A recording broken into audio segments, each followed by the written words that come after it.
live descontraída, porque ultimamente as pessoas veem a parte das finanças, ultimamente e sempre, mas agora mais do que nunca veem as coisas de forma negativa e veem com um bocado de ansiedade, e nós queremos desconstruir um bocadinho isto, e por isso queremos que vocês participem, que estejam de uma forma animada, e se for preciso fazemos outra live sobre este tema, mas acima de tudo queremos descontrair um bocadinho e conversar sobre o tema, mas de uma forma leve, que é para não irmos todas depressivas, porque para a depressão já basta as notícias, né?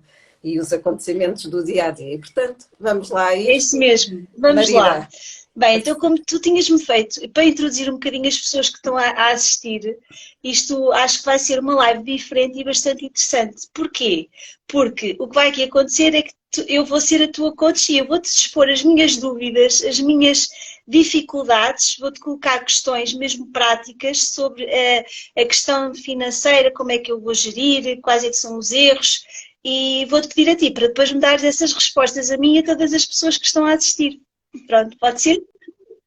Com certeza. Vamos lá ver se estou à altura. Olha, a primeira pergunta que eu te vou colocar é, na tua opinião, quais é que são os principais erros financeiros que as pessoas cometem? E eu devo cometer alguns, porque os meus amigos costumam dizer que eu sou uma pessoa que contribui muito para a economia, porque eu vou a todas. Eu gasto dinheiro e, portanto, a pergunta que eu te coloco é, quais é que são os principais erros que as pessoas cometem? Erros financeiros. Olha, primeiro, não és tu a única. Eu, apesar de saber os princípios, e toda a gente que sabe os princípios financeiros, esquece. A teoria é toda muito bonita, mas nós somos seres humanos e, portanto, todos erramos. E todos, apesar de sabermos toda a teoria, mesmo aqueles que são altamente especializados, somos seres humanos. E, como tal, há dias que também fazemos aqueles pecados originais que não devíamos cumprir na área financeira. Mas vamos lá. Então, a primeira dica que eu dou é respira. Às vezes é difícil. Uma estresse de ansiedade. Porquê? Porquê que eu digo isto? Porque é assim, muitas vezes, portanto, tudo que é área financeira, porque infelizmente não há literacia financeira e devia haver logo desde muito cedo nas escolas, acarreta aqui um bocado de ansiedade, parece que não está nas nossas mãos controlar. E então, ou controlar, ou fazer melhor, ou ver o lado positivo. A nossa sociedade, e um bocadinho Portugal, orienta muitas pessoas para o lado negativo. E, portanto, o que eu acho que a primeira coisa que a pessoa deve fazer, e que muitas vezes nós não fazemos, é ok, pronto, isto não está a correr como eu queria, então vamos lá parar. E a primeira coisa é respirar, porque quando nós estamos ansiosos, quando estamos mais deprimidos, é quando fazemos as maiores asneiras. Já ouviste falar muitas vezes das compras por impulso, das compras para abastecer aqui o nosso vazio interior, etc, etc, etc. Portanto, a primeira dica e o primeiro erro, mas eu gosto de ver pelo lado positivo, é respirar. As pessoas, muitas vezes, quando estão perante problemas ou quando estão num modo set que já não estão muito crédulos na sua área financeira, é entrar num grau de ansiedade muito grande. E, portanto, a primeira dica que eu dou é respirem, parem um bocadinho e depois muitas vezes aconteceu isso. Muitas vezes acontece isso. A pessoa está ali naquela ansiedade, naquele stress, naquele vazio e depois, por impulsividade, não para, não é, para respirar e por impulsividade compra serviços online ou vai gastar dinheiro em coisas que se tivesse parado, respirado, talvez não o faria. Muito bem, então está registado. Respirar. Por exemplo, tens aqui um caso, eu, Paula Marisa, apesar de saber estes princípios todos, não é verdade? Eu, por exemplo, sou a verdadeira, como muita gente que me conhece está mais próxima, eu adoro estudar, então eu sou a verdadeira papa cursos. E então, quando estou assim, ansiosa e que não respiro e que não sei o quê, há um curso de desenvolvimento pessoal que me diz alguma coisa e em vez de parar e dizer, aí vou eu, faz escolinha. E, portanto, vamos lá a desmistificar, não há aqui ninguém gênio, não há ninguém que faça 100% daquilo que são as regras financeiras. Esqueçam, somos seres humanos, mesmo os robôs também variam, e eu trabalhei numa área financeira, porque eu trabalhei na área financeira durante 34 anos, e mesmo essa área, os robôs também variam, e portanto vamos lá desmistificar isto. Depois o segundo passo que eu aconselho, que é o para, escuta e olha. O que é que isto quer dizer? O parar é a altura quando nós não estamos bem e que estamos com alguns desafios ao nível de financeiros, nós devemos parar e olhar, escutar o que é que... Parar para ver, ok, vamos parar lá um bocadinho para perceber e para fazermos o nosso... para tirar a fotografia onde é que nós estamos. Depois escutarmos, porque é muito importante nós escutarmos o que é que nós estamos a sentir e depois, sim, olhar para os números. Porque há uma coisa que eu defendo, e não sei se já ouviram falar, 60% está concentrado naquilo que nós sentimos, na nossa mentalidade, no nosso mindset. E depois 30% no dinheiro e só 10% no método. E por isso é que eu digo, antes de começarem a atacar, é preciso parar. Não estou a dizer com isto que é preciso parar um mês, não é isso que eu estou a dizer. O que eu estou a dizer é para, escuta, e escuta o teu corpo, o que é que se está a passar, o que é que está a originar aquele problema e depois sim, olha para os números, porque se não fizeres esta pausa em que tu vais te distanciar um bocadinho e vais olhar para ti, para o teu interior, o que é que vai acontecer? Só estás a olhar para números. Ai meu Deus que eu devo isto. Ai meu Deus que eu fiz aquilo. Ai meu Deus que não sei o quê. E estás sempre a olhar para a perspectiva negativa. E portanto é assim, se eu quero transmitir uma coisa nesta live é olhe para o lado positivo. Porque tudo o que é negativo pode se transformar em positivo ou em menos negativo, vá lá, para quem for mais pessimista. E, portanto, façam isto. Depois, o terceiro passo, que é a minha relação com o dinheiro. Convém nós percebermos exatamente qual é a nossa relação com o dinheiro, porque muitas vezes nós não percebemos que temos ações no dia-a-dia e, por exemplo, muitas pessoas não querem olhar para o dinheiro. Muitas pessoas afastam-se porque aquilo tem ansiedade. Outras pessoas, ok, aquilo é felicidade, bora para a frente, vamos investir, vamos poupar, vamos isto. Convém fazer este diagnóstico, onde é que estou e como é que me sinto perante o dinheiro.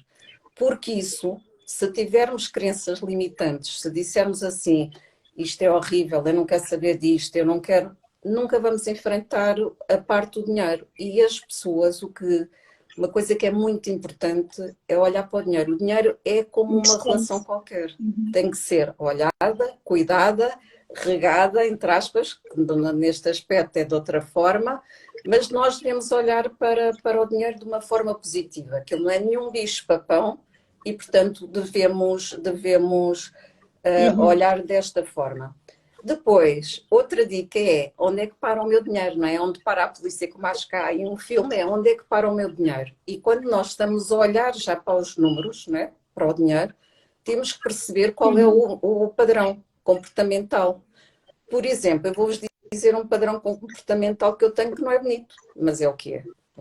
Eu, quando vou aos hipermercados, passo ali pela secção dos livros e se for preciso ainda tens livros para ler em casa. E, portanto, certo, e tenho livros para ler em casa. Portanto, eu tenho que perceber quais são os meus padrões de comportamento, não é?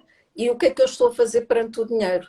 E isto é como tudo na vida. Nós temos que estar atentos e então temos que depois arranjar mecanismos de defesa perante os nossos comportamentos. Por exemplo, tu dizes-me assim, Paula Marisa, bora viajar, e eu começo logo a ter vontade de viajar, porque é uma coisa que eu adoro fazer. Pronto.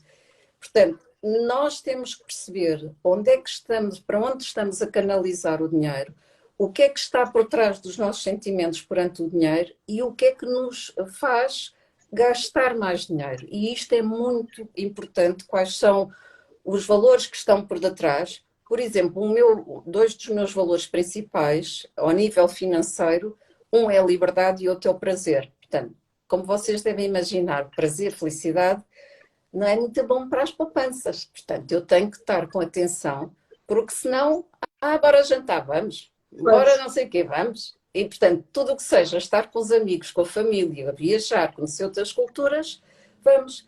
E, portanto, o que nós temos que olhar de perto é para os nossos comportamentos, para aquilo que o dinheiro nos faz sentir, para o prazer ou para o mal-estar, também pode ser de outra maneira, que aquilo nos traz. Que é para quê? Para mudarmos comportamentos, para percebermos o que é que está aqui por detrás. Depois, convém trabalhar o nosso mindset, porque se nós começarmos assim, eu não sou capaz, eu não sei lidar com o dinheiro, eu não consigo juntar dinheiro, não percebo nada disso, não quero saber nada disso, eu não sou capaz, já tentei não sei quantas vezes. Vamos ter sempre uma mentalidade negativa e não vamos conseguir mudar os nossos comportamentos. E, portanto, isto é outro ponto que eu acho que é bastante positivo, mais do que chamar os padrões dos erros financeiros, eu prefiro primeiro abordar estas questões, porque muitas vezes as pessoas não falam nisto, o que falam é, e que vamos agora ao ponto 5, que é o dia-a-dia, a gestão do dia-a-dia. Aí sim é o excesso de compras, o gastar mais, o não poupar, o não ter um fundo de emergência, o não ter, o gastar quando fazer compras compulsivas, o não se pagar a si em primeiro lugar, que muitas pessoas não sabem o que é isto, e depois já explico.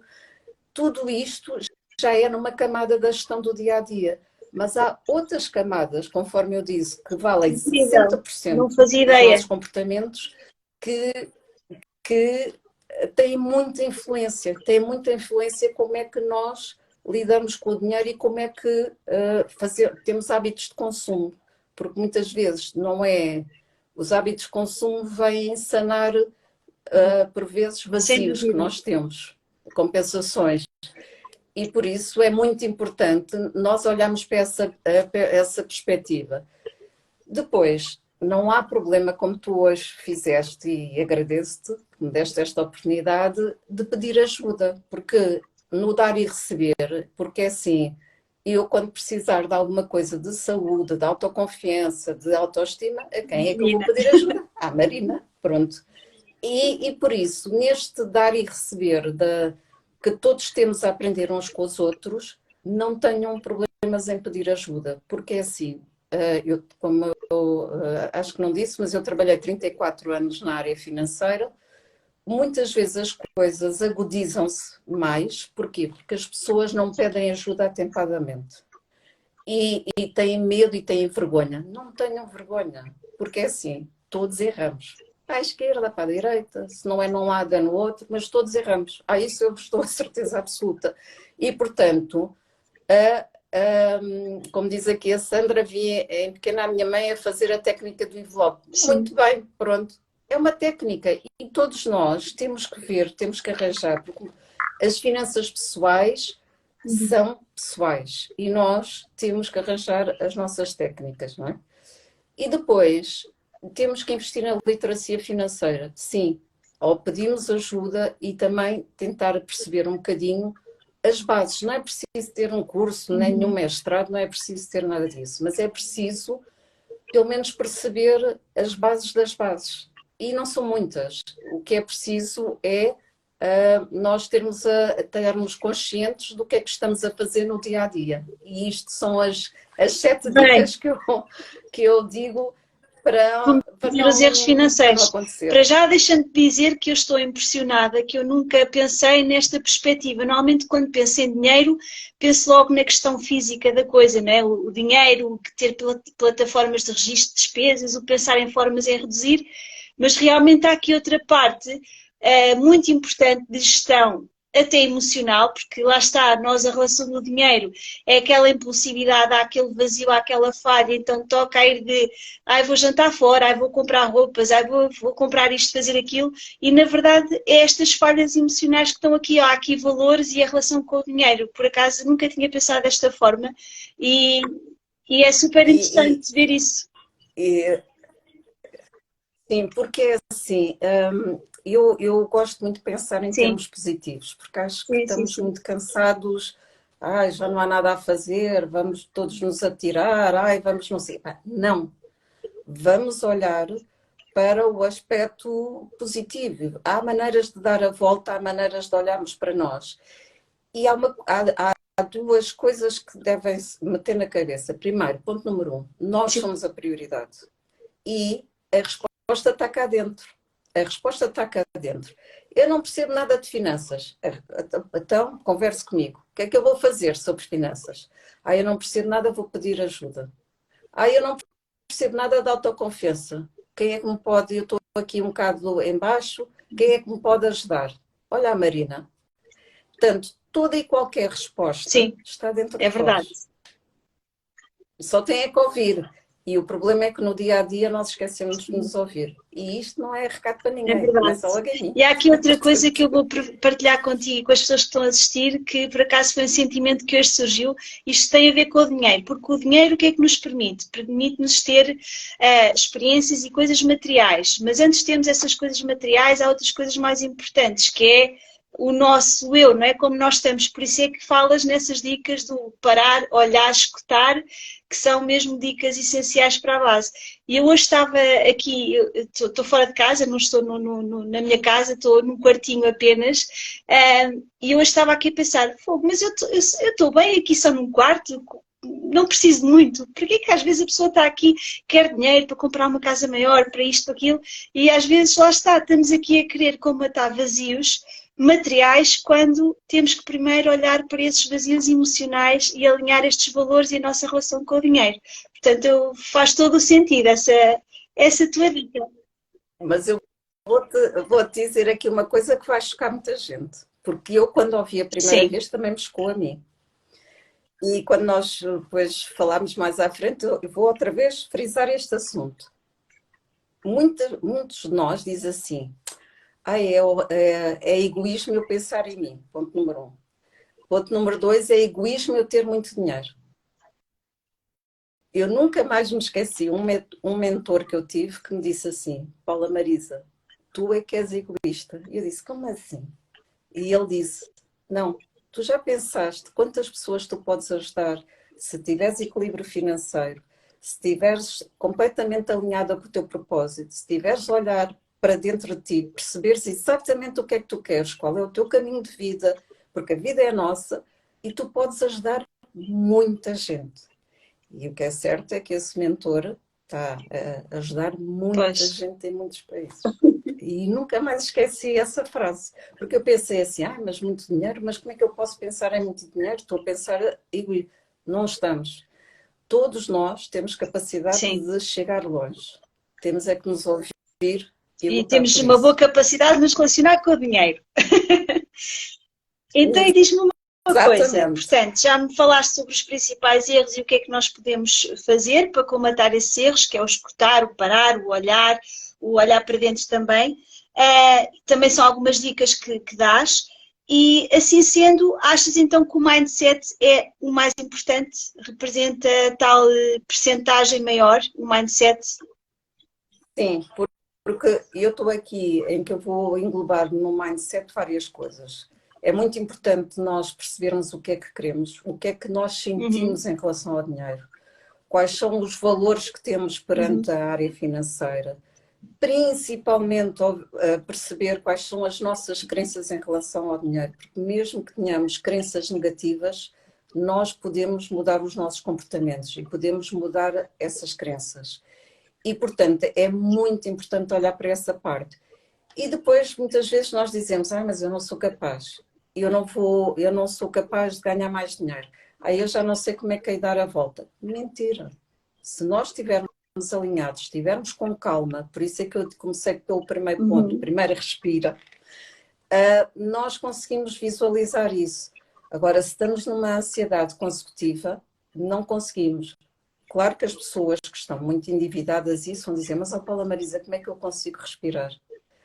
Tens que conseguir respirar, porque eu já ajudei várias pessoas em situações financeiras difíceis e a primeira coisa é sentar e explicar qual é a situação. Portanto, efetivamente, as pessoas têm que parar, têm que respirar e têm que explicar o que é que se está a passar. Porque senão ela não se consegue ajudar a ela própria, nem ninguém a consegue ajudar. Isto, e portanto, e depois temos a mentalidade, podemos trabalhar a nossa mentalidade para ir para a frente, para não nos deixar procrastinar e não nos deixar parados. Portanto, eu estou aqui a chamar na mentalidade, atitude, valores, ganhar mais competência e por aí adiante, porque quando temos este conjunto agregado a nós conseguimos evoluir e conseguimos dar a volta. E o mindset, seja na área financeira, seja noutra área qualquer, é fundamental Sim. para avançarmos. Porque se tivermos um mindset negativo, eu não sou capaz, eu não sei, eu não estudei, porque muitas vezes as pessoas dizem, mas eu não percebo nada da área financeira. Não, calma, podemos pedir ajuda e podemos fazer. Eu também não percebo nada de saúde e já pedi aqui ajuda à Marina. E, Sim, portanto, claro. Vamos com calma, o que é preciso Sim, é isso calma. mesmo. Boa, Paula. Então, e diz-me uma coisa, no dia-a-dia, que cuidados é que nós devemos ter? Assim, pequenos exemplos, cuidados que devemos ter. Pronto. Depois de tirarmos o diagnóstico, o que é que nós estamos a fazer, a primeira coisa é, por exemplo, se vais a não utilizar, saber bem como utilizar um cartão de crédito. Ao contrário do que muita gente pensa, o cartão de crédito pode ser um bom auxílio, mas temos que saber utilizar, temos que saber como é que podemos aproveitar, porque através, por exemplo, de um cartão de crédito, tu consegues pagar uma compra agora e só pagar aquilo daqui a 30 a 50 dias, conforme o cartão. Podes ter descontos, podes ter bónus, podes ter outras regalias, etc. E isto é uma das condições. Outra coisa é, por exemplo, vais a um supermercado e estou aqui a fazer umas dicas básicas. Como é lógico, é bom tu ires com uma lista. E se estás num dia ansioso, se calhar não é bom ires ao supermercado, ou pelo menos não passas pelas tuas áreas sensíveis. No meu caso são os livros, no outro caso Sim. serão outras coisas quaisquer. Pronto. E, portanto, outra coisa que as pessoas muitas vezes não sabem, porque muitas vezes o que é que acontece? Quando tu recebes os teus rendimentos, seja ordenado ou seja de outra natureza, o que é que tu começas? Tu começas a pagar as tuas dívidas, as tuas contas, etc, etc. E só se sobrar dinheiro é que tu pões de lado. Não. A primeira coisa a fazer e vocês vão ouvir muitas vezes esta palavra, é pague-se a si próprio. Se possível, pôr pelo menos 10%, mas se não for possível os 10%, o que é preciso é criar um hábito de poupança. Mas é à cabeça. No dia do ordenado, no dia que recebe o rendimento, faz uma transferência, põe numa conta poupança, põe em qualquer lado. E isso é muito importante criar este hábito, porque este hábito, o que é que nos cria? Hábitos de poupança. E mesmo que seja só €1, pode fazer a diferença, porque tu vais ganhar essa dinâmica de poupar. E isso é bastante importante. Depois há todas as situações, renegociar seguros, renegociar comunicações, tudo isso pode ser uma fonte de poupança. Por exemplo, outra coisa que eu uso muito e que já percebi que há muita gente que não usa, graças a Deus já começam a usar mais, eu, por exemplo, medicamentos, aparelhos eletrónicos, tudo, eu uso muito o site quanto custa. Preciso de um medicamento e ponho lá o que é que eu preciso. E ele vai-me dar as lojas, o ranking, algumas lojas, e nós sabemos o preço médio. Em geral, por exemplo, eu tenho que tomar suplementos médicos, é uma grande diferença e só aí poupa-se imenso dinheiro. Eu já comprei uma câmara, por exemplo, tive que comprar um computador, fui aí ao quanto custa, aquilo dá-me o ranking das lojas, não é? Entre os preços mais, dá-me os preços e eu consigo poupar imenso dinheiro. Portanto, estas muletas de consumo que nos podem baixar drasticamente custos são muito importantes. E em relação, agora estava-me aqui a lembrar do plano de poupança-reforma, isso também é uma forma da pessoa poder pôr um X todos os meses de lado, não é? Sim, tu podes pôr depende para aquilo que tu queres, não é? Pronto. O que é que tu podes fazer? Quando tu estás a pôr os 10%, para quem não tem um fundo de emergência ou uma reserva de emergência, convém ir metendo dinheiro de lado em produtos que tenham capital garantido. O que é capital garantido? Eu não tenho o risco de perder aquele dinheiro. Pronto. Exato. Certificados da Forro, depósitos a prazo, etc. A poupança-reforma, conforme o tipo de poupança-reforma que estejas a investir, pode ter risco associado. Pode ter risco associado, porque pode ter por base ações, fundos de investimento, etc. E pode ter, mas também há, não há muitos, mas também há poupanças, reformas com capital garantido, mas são residuais. E atualmente o que é mais seguro são os certificados da Forro. Porquê? Porque é uma dívida do Estado. Portanto, tem que o Estado ir à falência para nós não recebermos esse dinheiro. Claro que os produtos que têm capital garantido têm uma rentabilidade em geral menor. Claro. Mas para uma reserva de emergência que eu defendo, há pessoas, aqui há divergências nas opiniões. Há pessoas que dizem 6 meses de despesas. Há outras que dizem 1 ano.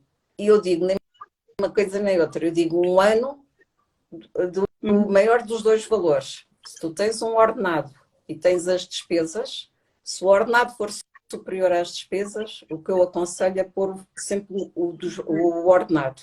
Porquê? Porque, infelizmente, nos últimos anos estamos a passar estes problemas estamos a passar, estamos com muitos empregos estáveis, muita gente foi despedida, etc, etc, etc, mesmo grandes multinacionais, etc. E por isso nós devemos apostar em certificado, em produtos que sejam seguros, pronto. E depois de ter esta reserva, então aí começas a investir. Eu ainda abro aqui um parênteses que é, quando tu tens uma reserva de 6 meses, podes dividir aquele valor que tu metes lá. Quando falas em reserva de 6 meses, quer dizer... É dizer que eu ponho esse montante de 6 meses de ordenado, por exemplo, em certificados da Forro ou numa poupança, num depósito a prazo ou noutra coisa qualquer. Tá? E faz de conta que eu recebo 1000 euros. Ponho nessa conta, em certificados, numa conta poupança, num depósito a prazo, num PPR com capital garantido, reserva de emergência é para coisas de emergência, ou seja, para coisas de saúde, não é para mexer, é só mesmo de emergência. em situação, pronto, de emergência. E então, isso convém ter o menor risco possível. E o que eu advogo é, quando tu tens 6 meses já lá, vamos supor que temos aqui um ordenado de 1000 euros, tenho os 6.000 euros nessa conta, nesses certificados, nesse depósito a prazo, onde for, e depois podes começar a pôr um bocado de poupança, a continuar a fazer aqui a reserva de emergência e um bocadinho já em capital de investimento. Pronto. Porque é assim, claro que o ideal, porque é assim, o que é que nós todos queremos no fim da vida? É não trabalhar e gozar. No fim da vida, não. Desculpa, eu disse aqui um disparate. Quanto mais cedo, melhor. Exato. Quanto mais cedo, melhor. E portanto, o nosso objetivo maior é pôr o dinheiro a trabalhar para nós, não é? E, portanto, se é pôr o dinheiro a trabalhar para nós, nós temos que fazer esta reserva e depois temos que ir para o cenário de investimentos. Que o cenário de investimentos, e há investimentos de vários tipos, que hoje não dá para falar sobre isso.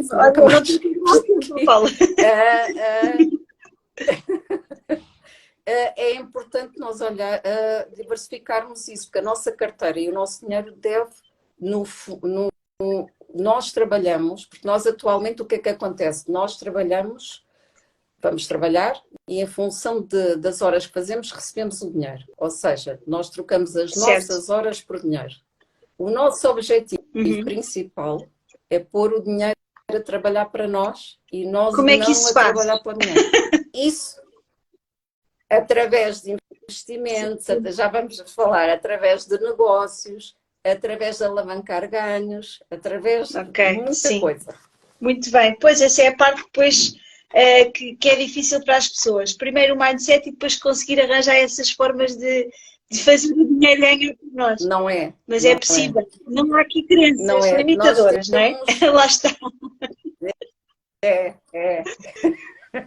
Então, diz-me uma coisa. É verdade, Ana, que já estás assim, já estás aí, boa. Sim. Então, falaste no dia-a-dia, para quem entrou agora, no dia-a-dia que cuidados devemos ter, portanto, falaste da questão, se estamos ansiosos e nervosos e com aquela impulsividade não nos vamos meter em centros comerciais ao pé de lojas tentadoras para colmatar essas nossas necessidades emocionais, o melhor é que é ficar trancado no quarto? Não, nós arranjarmos mecanismos de defesa. Eu não defendo nada que seja só cortar. E por isso é importante, quando nós fazemos um orçamento familiar, que isso não há como fugir, meus amigos. Temos que fazer um orçamento familiar, pronto. E quando olhamos para o orçamento familiar, também há um bocadinho para a distração, porque a vida não é só trabalhar. Pronto. E se num mês poupamos e não mexemos nessa parte da distração, no outro mês temos mais dinheiro. Mas nós estabelecemos um patamar para os gastos. Agora, não pode ser gastos de 90%. Existe alguma porcentagem ou não? Ou isso que... É assim, os estudos dizem que tu deves meter 10%. Pronto. Eu continuo a dizer, finanças pessoais são pessoais. É um caso. E cada caso é um caso. Mas o que se advoga é ter 10% para esse patamar, 10% para os estudos, 50% para as despesas, 10% idealmente 10% para uma poupança e 10% para doar. Isto é o que dizem os estudos e os estatísticos, etc. Mas eu acho que cada caso é um caso. E nós temos que olhar para a pessoa e para a vida da pessoa. Não é?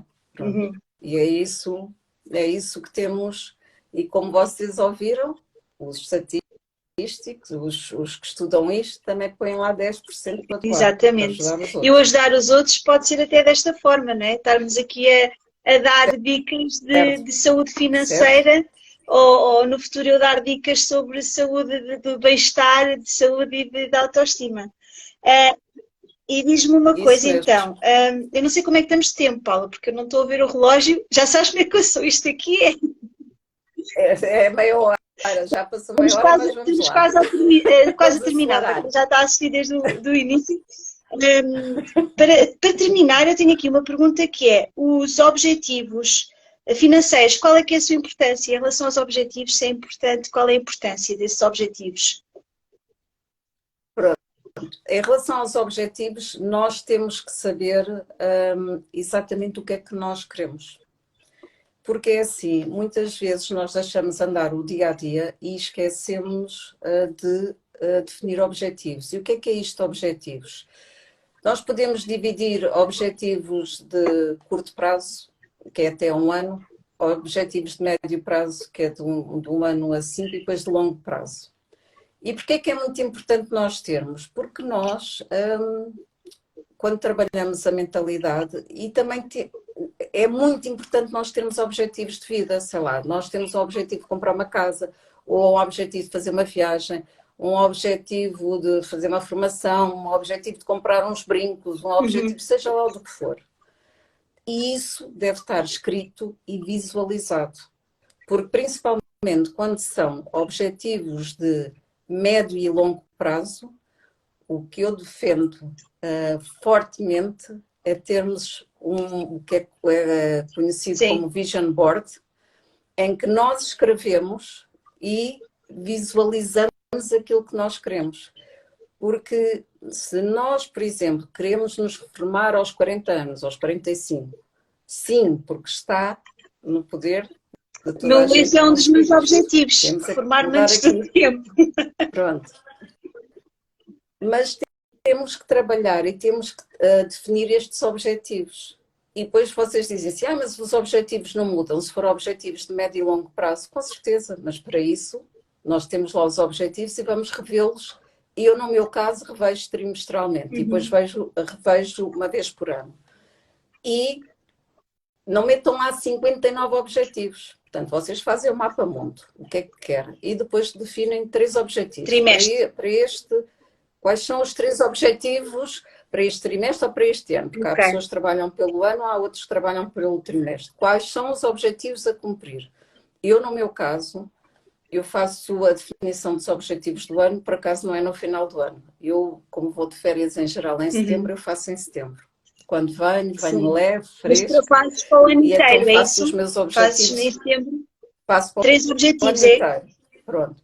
Mas 3 objetivos, pronto. Eu fiz o mapa, a visão a médio prazo, não é? E depois, para aquele ano, portanto, eu faço uma visão a 10 anos, não é? Porque se eu me quero reformar, ou a 20 anos, conforme a idade que vocês querem se reformar. Mas depois diminuo o tempo, não é? E então, ok, isto é o mapa para daqui a 10 anos, o que é que eu quero fazer em 10 anos? Atingir a reforma, pagar a minha casa, seja lá o que for. E depois, anualmente eu defino aquilo que eu quero fazer para aquele objetivo de 10 anos. Esses objetivos.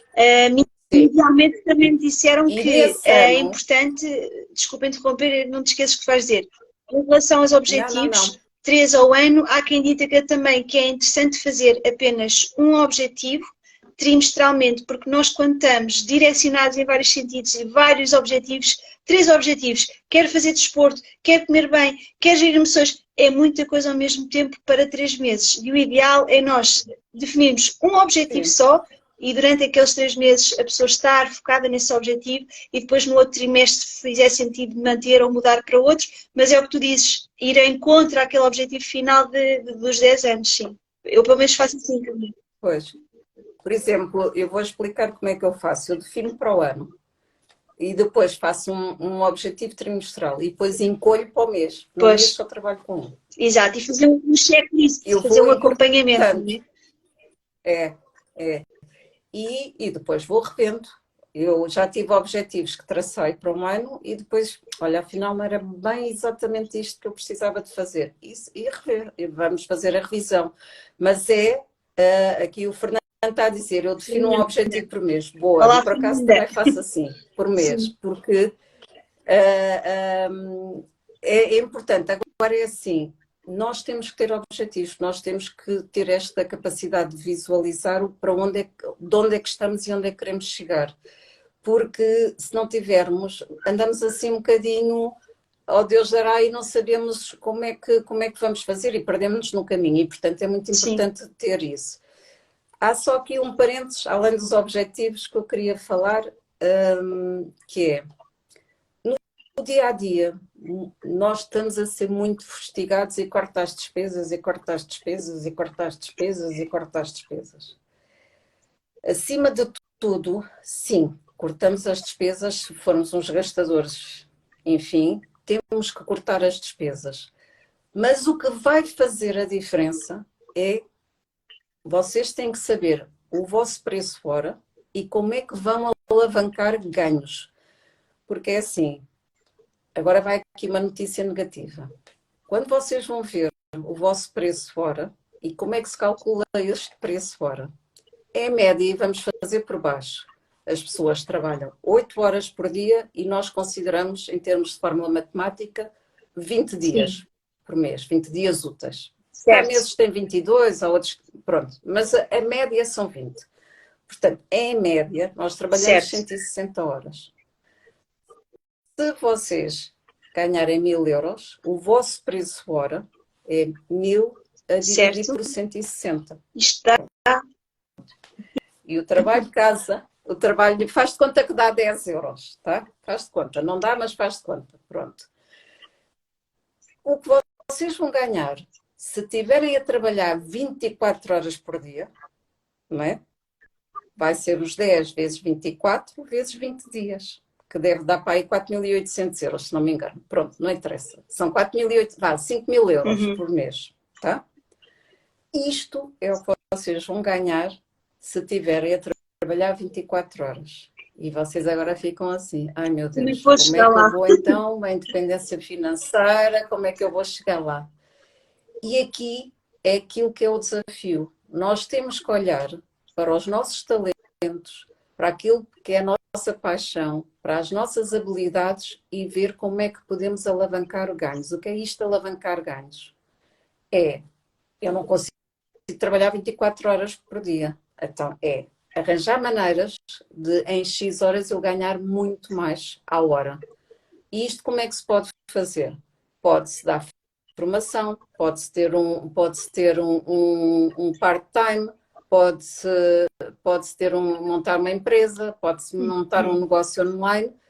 Aqui é que está a diferença. Ou seja, na mentalidade, nós dizemos muito habitualmente mindset, neste alavancar de ganhos, mais os conhecimentos da literacia financeira, eis a diferença. Porque é assim, por mais que vocês cortem nos gastos, e temos que cortar nos gastos, atenção, eu não estou a dizer não cortem nos gastos, temos que cortar nos gastos, mas não é isso que vai fazer a diferença na vossa vida. A vossa vida vai mudar se vocês olharem na outra perspectiva. Como é que eu consigo alavancar os meus ganhos? Quais são os meus talentos?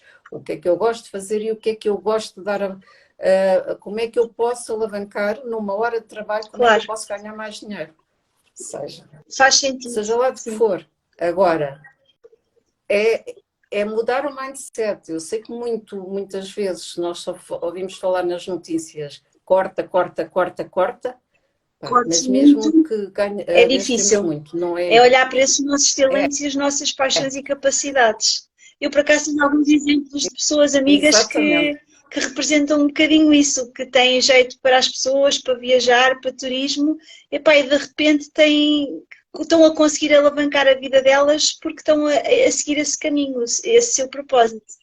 Há outras pessoas que, sei lá, conheço uma pessoa, por exemplo, que gosta imenso de animais, começou a fazer pet sitting e, entretanto, quer dizer, está ali 15 minutos com o animal, ganha 15 euros e, quer dizer, há formas de nós realmente conseguirmos ganhar mais à hora, só temos é que estar atentos a esses nossos talentos e às oportunidades também. Bem, Paulo, eu acho que nós já estamos aqui a passar a nossa... Sim. Já ultrapassámos, já vamos em 40 minutos. Já, exatamente. 48. Mas agora, para fechar, se eu quiser aprofundar mais estes conhecimentos da parte financeira, como é que eu vou adquirir esse mindset, o que é que eu devo fazer, como é que eu posso ganhar mais conhecimento nesta área financeira, onde é que eu posso adquirir esse conhecimento? Como é que me podes ajudar? Eu, no dia 29 de maio, vou fazer uma masterclass gratuita, que quem quiser pode se inscrever, está no link da bio no meu Instagram, é gratuito a masterclass, e vou dar algumas bases, como é lógico, não é numa masterclass que se dá toda a área financeira, mas terei muito prazer em vos ter lá. Vão ao link da bio, dia 29 de maio, vou fazer uma masterclass gratuita e depois explicarei mais coisas. Precisamos todos de saber, precisamos todos saber mais sobre isso. Eu vou estar lá, portanto, vou conseguir ter horário para estar. Paula, muito obrigada pelas tuas dicas. Eu é que agradeço e obrigada a todos pela participação.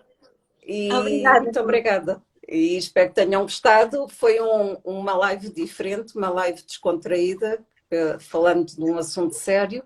E obrigada, Paula. A todos. Obrigada. Tá? Beijinhos. Obrigada. Beijinhos. Tchau.